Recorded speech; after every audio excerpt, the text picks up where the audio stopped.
I have found one of the coolest pieces of gear I've seen in quite some time, and this is it. It's the round base monopod from iFootage. What makes it so cool? Glad you asked. Hey there, Kevin Colby here, helping you do more with video. So this, my friends, is the round base monopod.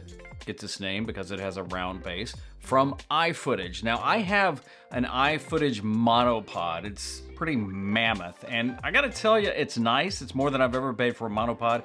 But this is the one I want to talk about today. And I want to tell you what I like about it and what I don't like about it. It's only a few things. And then I'm also going to show you how I'm using it, so to give you some ideas as well. Now, I have put a link to this down in the description. At the taping of this, it's around 69 bucks. Sometimes they go on sale, sometimes they don't, but it's a pretty good deal for what it is. So let's talk more about it. So when you open the box, what you're going to get is the round base plate. Now, it's very flat, which is really cool. It's not gonna go anywhere. It does come with like a foam you can stick on the bottom. I've chosen not to do that, but you have that option. And you get the extension tube, and that's pretty much it. Well, you do get a light stand adapter, which is good for certain kind of lights. Like I have a Falcon Eyes light that needs an adapter like that. But really, it comes down to the round base plate and the extension tube. Now, you could mount almost anything on here as long as there's a thread hole, right? You could mount a camera, you could mount a GoPro, an iPhone, a light, even a microphone. So what I've decided to do with mine is to create kind of a mini one stand setup for my M50 Mark II. You can put any camera on here. So this is my M50 Mark II that's on here right now. On that is the Sigma 16mm lens, one of my favorite lenses. I've decided to put the Rode VideoMic Go 2, the brand new mic on there that is just sweet. That is also camera powered, so I don't have to worry about that. Then on top, I've got the small aperture light. I've only done that if I'm shooting somewhere where it's very, very dark. That sits on top of a Ulanzi ball head because it doesn't come with a ball head. And right now, this is just something simple I can set on my desk.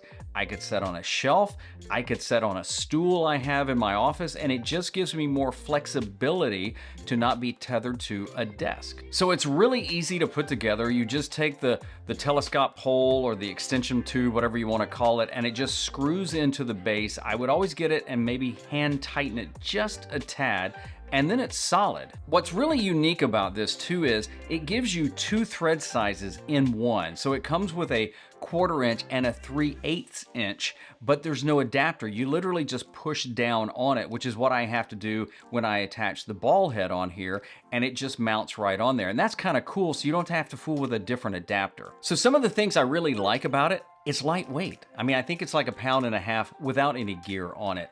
It's small, and this is a key to me. So it takes up hardly no space on your desk or wherever you have it. So if you have like a small office studio space like I do, this is an 11 by 13 room, it's perfect for something like that, and I can just move around wherever I want to. And it's easy to put together, take apart. You can throw in a backpack, throw it in a bag, heck, just throw it in the back seat of your car, and it would probably be okay. Now, what I didn't like about it, there's one major thing. It comes with no ball head. Now, I do have a Ulanzi ball head on it, and the reason I chose this ball head is because it has a quick release plate and a cold shoe mount on the side, which I have my mic on. You could put a light or anything like that. But it would have been nice had it had that. Now, you can pick up ball heads for not a lot of money.